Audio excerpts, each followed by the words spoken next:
I don't think Rob actually believes this. There's a rift here. I think Rob is just, you know. Well, tell me, what is the different? What's the fence? When someone starts telling me too much, I'm like, you need to rein this. That you love?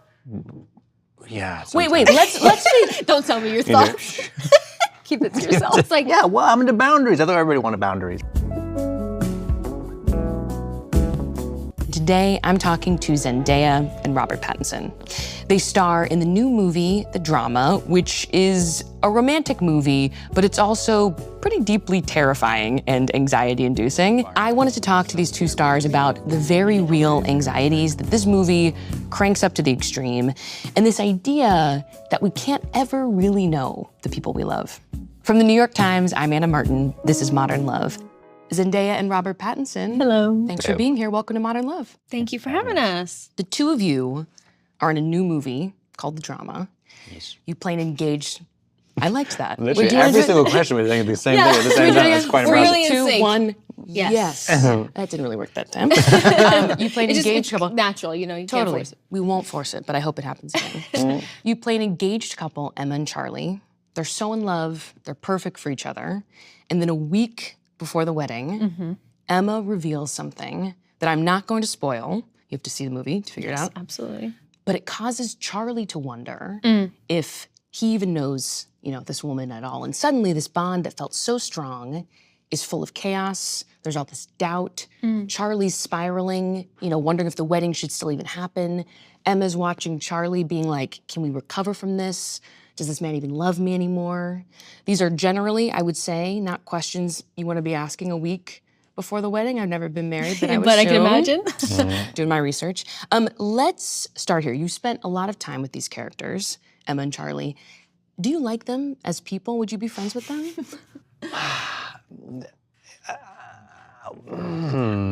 There's a lot in that, yes. Yeah, no, I mean, yeah. I mean, yes. Okay, that's a soft yes. There's a lot behind that yes. Unpack that for me. He's very easy to influence, which is always, I find, a little bit untrustworthy in a person. But at the same time, he does mean well. And he's trying to kind of temper himself against his sort of weaker instincts.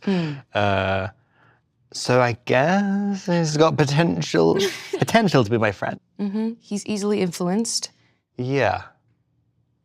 But yeah, and he's a romantic. Like, and it's kind of he's a romantic, and I think everybody who's a romantic is kind of slightly delusional and blind to lots of things. I and like that's that. the only way you can really be a statement. romantic. Yeah. Well, let's You gotta lean into it. lean into it. There is this moment, the first time that your character, Charlie, first approaches Emma. He does it with a lie. He pretends to have read a book that Emma's reading. What do we think about this tactic? It feels so tough to pull off. And unnecessary. Right? This is what I thought. You can literally, it's like, why? It's high risk for someone who's like quite shy. Because it's the hard part is going up and just starting the conversation. 100%. So it's kind of one of the other reasons why I don't really like him. Because he lied initially. He has a lie, and it's also a very specific lie where it's kind of like, I need you to think I'm a certain type kind of of person. person. And it's like, which I guess it just comes out of insecurity. I guess it's quite endearing. I like him again. Oh my God. We'll ask at the end and we'll see if you actually don't want to hang out with him. Now, Emma, how do you feel about this woman? Do you know what? I feel like I'd want to hang out with her because I think she needs more friends. Oh. She needs more genuine friends. Yeah. You Tell know? me more about that, yeah. And I say that because I think both the characters desperately want to be loved and accepted and seen in some kind of way. In many ways, I think she just has always wanted a sense of belonging and to feel like she fits somewhere. And I think when she meets Charlie, she feels like she fits with this person. And this, I can choose who I'm going to be, and this is who I am now, and I can, so much I think of her identity is in his life, because we don't actually meet her own friends. That is we so meet true. his friends that are her friends. And, she's acclimated herself to his life and his world. And not to say that that's not true to her, because I do think that this is the life that she loves and she feels like fits her and she feels safe in. And I think that's that safety that she feels ultimately ends up in making her feel safe enough to share maybe a little bit too much. And so I just think that, you know, she needs some of her own friends. I was gonna say, so you want to hang with her out of pity? I mean, you're like, you yes, gotta have a yes girls' and no, night. but you need, you know. I know. I'm making it. No, Some you want to hang with her because sisterhood you a want little to. bit, Of course you know. you do. And it doesn't seem like. And I was always like, dang, she doesn't have any of her own friends. She didn't have anyone else, you know. So, yeah. But I thought that was indicative of where she's at in her life and kind of her vulnerability too, and why the stakes of this marriage working out are so important to her. Well, I was gonna say, you know, I opened by saying Emma reveals this thing that she did in her past a week before the wedding. Yeah. And I'm curious for both of you, like, that decision, do you think she should have told him earlier? Where do you come down on that? I don't know. I think it's a film, so it's like, if she told him earlier, maybe it wouldn't be a very good movie. You're like, no, because then I wouldn't have a job. Because it wouldn't be the week before the wedding, Totally, and then there'd be no chaos and nothing for us to, you know. That's a very straightforward answer, and I appreciate that. But I don't know. And then I think that's the interesting thing with this film is there is a lot of that is the discussion that you will leave with. Ambiguity, for you know, sure. it's like, is that something that you feel like you should talk to your partner about, or do you feel like it was necessary to bring it up, or you know, you're able to kind of ruminate and chew on it for a bit, and put yourself in the shoe of both of the characters and go, well, would I have done that, or would I have said that, or what are you thinking? What are you thinking? Yeah, what are you thinking, Rob? I'm just thinking it's like, I think it's interesting because you want a romance to be this sort of, you want it to be an idealized romance. Totally. And if you want, like everybody kind of wants, you want something to be perfect. But if you knew everything about the other person, literally nothing is perfect. And so it's kind of like, do you want to, but also the feeling of thinking you found someone who's perfect and thinking it's a perfect relationship is so profound. It's addicting. Yeah, and you're it's also, an ideal, yeah. And it's kind of like, you don't want to let go of it, but also you can somehow, I guess the story is saying there is a way to kind of have it, but it's that strange leap of faith, like, and which is kind of everybody, like we've been talking about all this. It's like we're basically kind of on either side of the fence, which like I need to know everything. I need to know about, yes, let's open up the debate. I'm sorry if this is treading territory for you. It's first for us. Because I don't think Rob actually believes this. There's a rift here. I think Rob is just, you know. Well, tell me, what is the different, what's the fence, when someone as it starts were? telling me too much, I'm like, you need to rein this That in. you love? Yeah. Wait, let's see. Don't tell me your thoughts.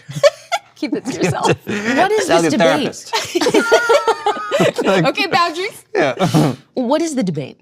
Just like, Yeah, well, I'm into boundaries. I thought everybody wanted boundaries.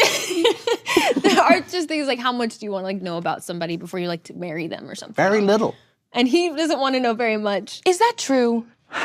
You're like, you want to know their middle name? Yeah. I think the more, if you're everything. expecting chaos and surprises, you'll probably be happier in the long run. Huh. It's very unromantic. If you're just like, I want to know exactly what you're going to be every single day. It's like, Totally. that's so lame, it's gross. But like, Okay, rebuttal. but in life, naturally, like we're going to grow and we're going to change. Like that's going to happen no matter what. So it's that's good not to allowed. know someone at least at the core, so that as they grow and as they change, you can be a part of that in some Sure. way. You know, it's like, you know where we're coming from. So you're saying That you makes sense. want to know as much as establishes kind of the ground rules. Yeah. This makes sense. Of look what kind of person someone is, and getting to see them or getting to discuss or go through things together. You know, I think I feel like I'm biased because I've been able to grow up with the person that I love and like get to know them like through being literally a teenager to now. So it's like, of course we're gonna change and we're gonna grow and life is like whatever, but like I still feel like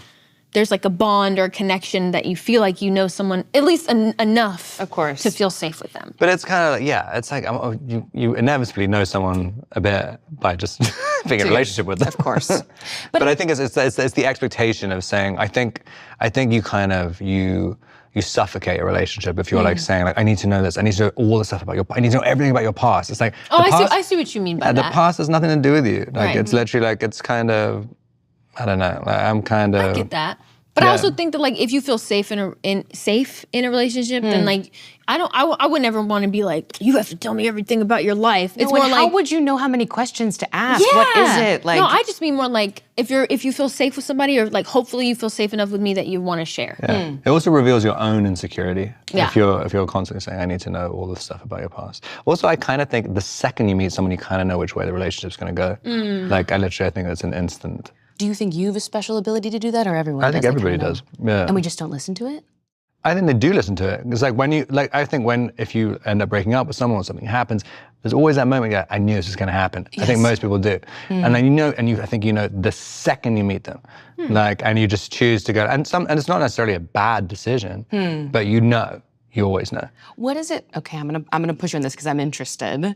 When you have this knowing. Yeah, me too. Right?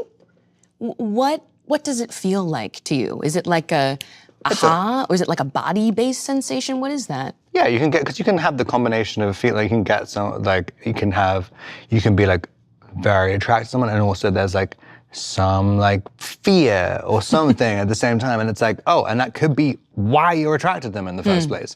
But you know that fear will eventually have something, it will do something to you. Outside. There's a reason your body is afraid of them. Yeah, I kind of agree with that in some ways too, because I think sometimes like, at least in my personal experience, like I found that, sometimes like people kind of get nervous around people, but there's a certain feeling that I was able to experience when I knew that this is my person, because I don't feel nervous around that. I feel really peaceful, and I feel really calm, and I feel like, oh, I actually feel more nervous when I'm away from you than when I'm with you. That's really sweet. And that's when I was like, that's a good sign. That is a good sign. Listening to my, intuition or body or whatever. Maybe when we first met, I already felt like, because I guess like we first met in an audition, so so I was pretty nervous anyway, but he did make me feel calm. So can you tell me how he made you feel calm?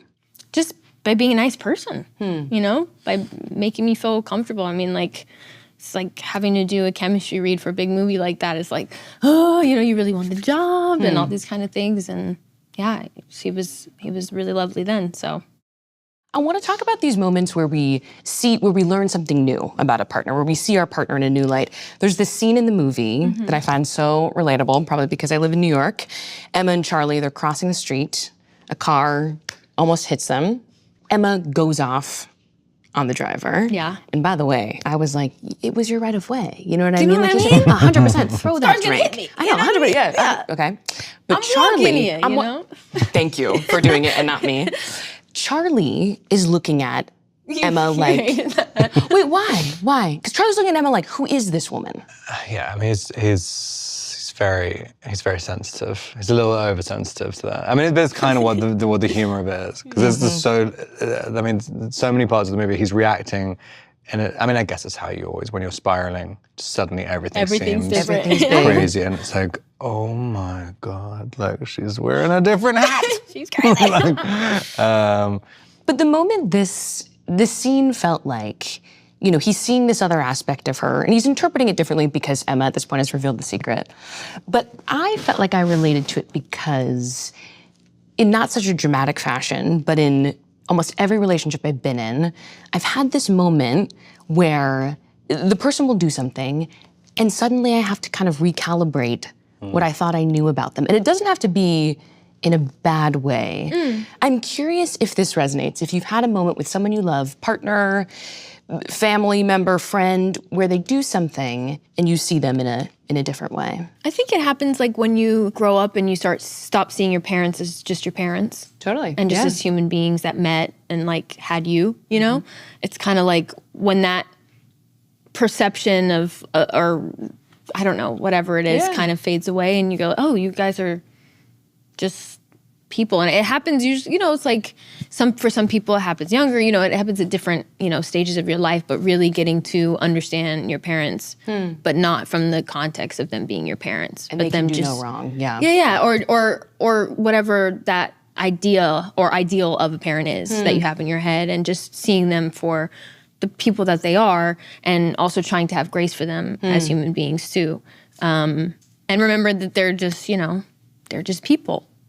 as well. You know, they're like not superheroes and whatever. They're human beings. Yeah. Do you remember a moment when you had that realization about your parents? It can be even small, but do you remember a time when that occurred to you? I think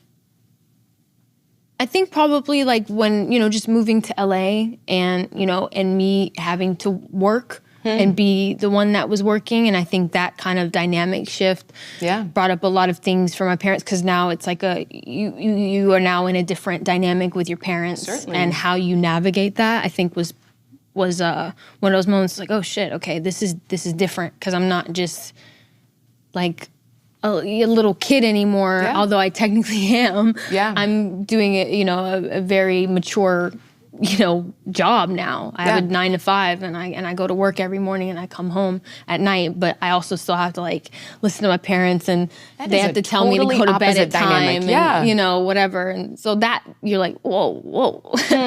That's weird now, you know, and trying to I don't know, just like wrap your head around that a little bit. That feels like a lot to navigate. Yeah, for sure. We have this column of the New York Times called Tiny Love Stories. Okay. These are short, 100-word love stories, and we've chosen some that feel very resonant with the drama. Are they real love stories? Or are They just are. Yeah. That's crazy. They're true. They are true. People just randomly send them in. Yeah, voluntarily. Wow. So I'm going to hand you one of these. You'll read them, and then we'll respond to them. We'll react to them. How does that sound? First up, we have you, Zendaya. Here's your tiny love story. And please say the title and the author's name. First the Ugly, Then the Beauty by Ali Petrilla. We met on an app. I chose my favorite brewery for our first date. When he ordered only water to drink while I enjoyed a few beers, I prodded. With neither hesitation nor shame, he laid out his demons. 4 years in recovery from heroin and alcohol addiction. Then I laid out mine. 10 years recovering from eating disorders. Within 15 minutes, we knew all of each other's ugly parts. We've spent the rest of our time together discovering the beautiful ones. That's What's really coming sweet. up for you?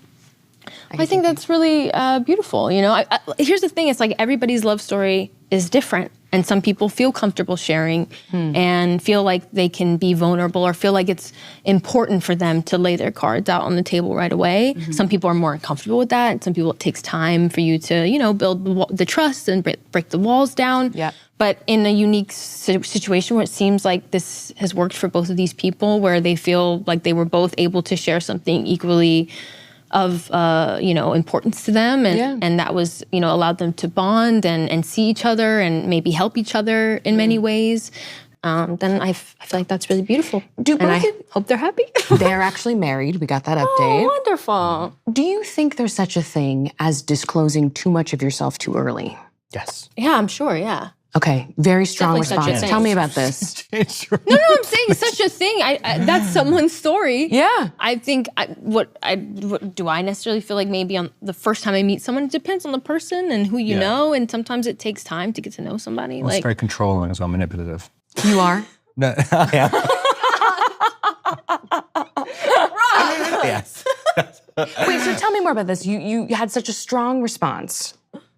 Yeah, I feel like everybody who does that, well, not everybody, but the vast majority of people who want to kind of overload you with kind of too personal information when you haven't really met them, it's like kind of, because it forces you into a certain position, like to listen to them, and you're like and What is that position? You can't. Oh, no, I'm just gonna sound so judgy. It's okay. I regret it already. No, but I do think it's manipulative. Sometimes you can tell when someone's doing it, but like sometimes if you're like at a party and someone's doing something, it's like, it's kind of because you can't really tell, like, all right, blah, blah, blah, whatever. Yeah. Get out of here. Yeah, Like, so you think it's like, it's putting you into a position where you have to receive. yeah.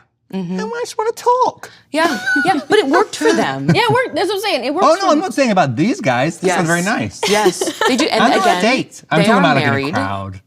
Yes, okay, you're talking about at a party. Yeah. Do you feel like you're the kind of person... If it's on a date, it's a totally different thing. Sorry, I was thinking about a party. I realize now it's a Totally, love, you're love thinking about a story party. thing. Tell me about how you'd handle it on a date. If someone was opening up, like they are in this tiny love story. Yeah, it depends. It's like if someone, it's not just the opening up. It's not just opening up. I think there's always so much more to it. Because I think it's a natural thing to be like wary of other people when you first met them. Yeah, for sure. And so, so I don't know.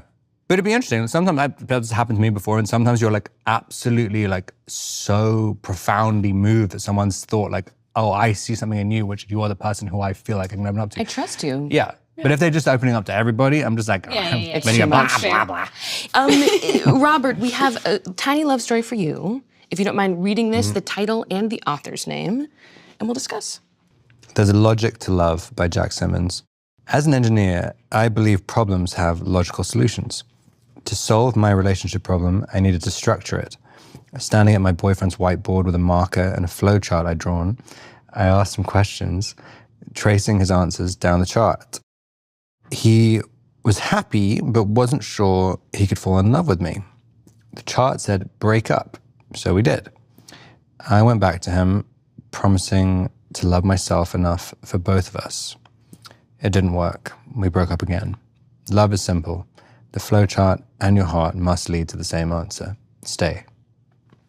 Interesting. It's not where I thought it was going to go. I know, right? Okay, well, tell me about that reaction. Well, are they saying that like this particular flowchart Yes. kept going back to break up? Yes. And in order for it to work, the end point can't be break up, it has to be stay? I actually think what he's saying, I think the flowchart said for them, break up. And they did, but then they came back together, ignoring the flowchart, and then it didn't work. And so what he's saying is, we should listen to the flowchart. That's what I'm saying. It has to say stay.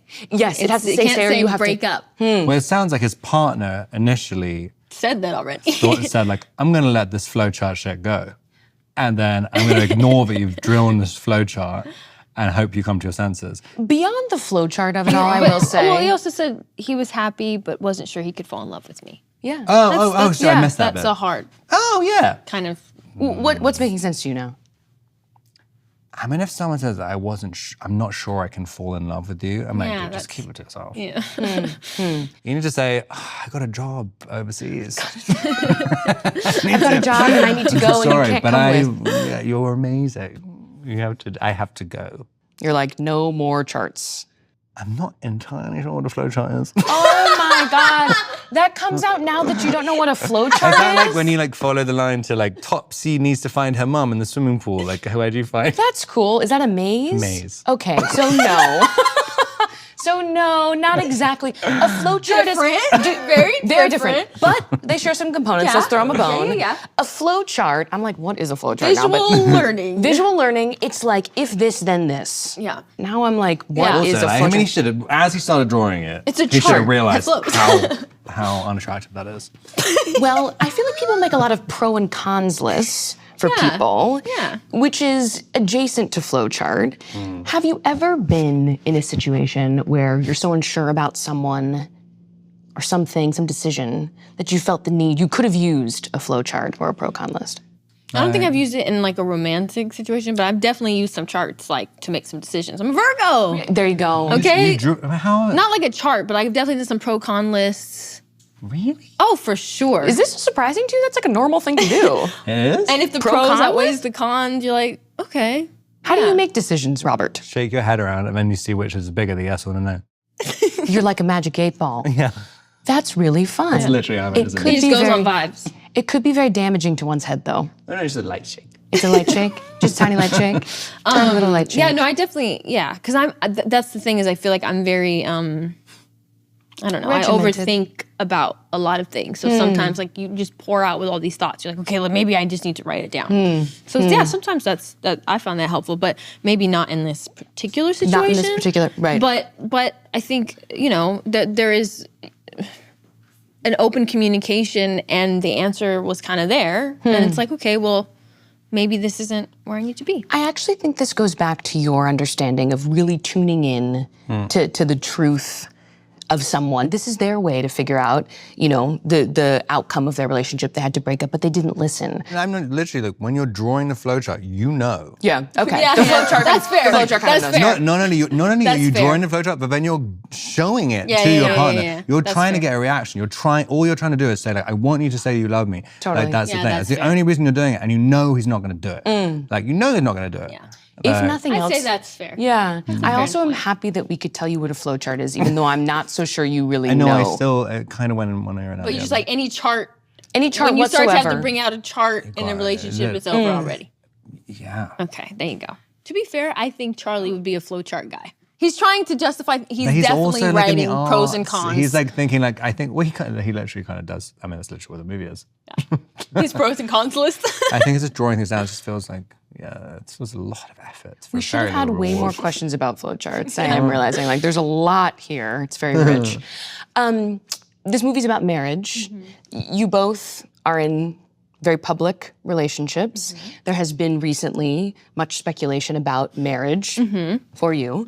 I'd be remiss not to ask, as a journalist, if there's anything you want to say about people wondering about whether you're married. And I will say, just a small plug, if there was a place to say some news, it might be the Modern Love Podcast of the New York Times. Well, I just feel like for me, it's like there is a level of like a parasocial like investment in my personal relationship, which I understand, and I do know that like I am aware that I'm a public person, and so is he, and I'm also aware that like we've grown up in front of people, and we've done movies where we like fall in love with each other. So it's like I really do understand that, and I don't want to dismiss that, like stay out of my business or whatever. But in a lot of ways, I also am a very private person, and I try my best to be able to have things for myself and for him as well. And so we do our best in general to not hide ourselves from the world, but just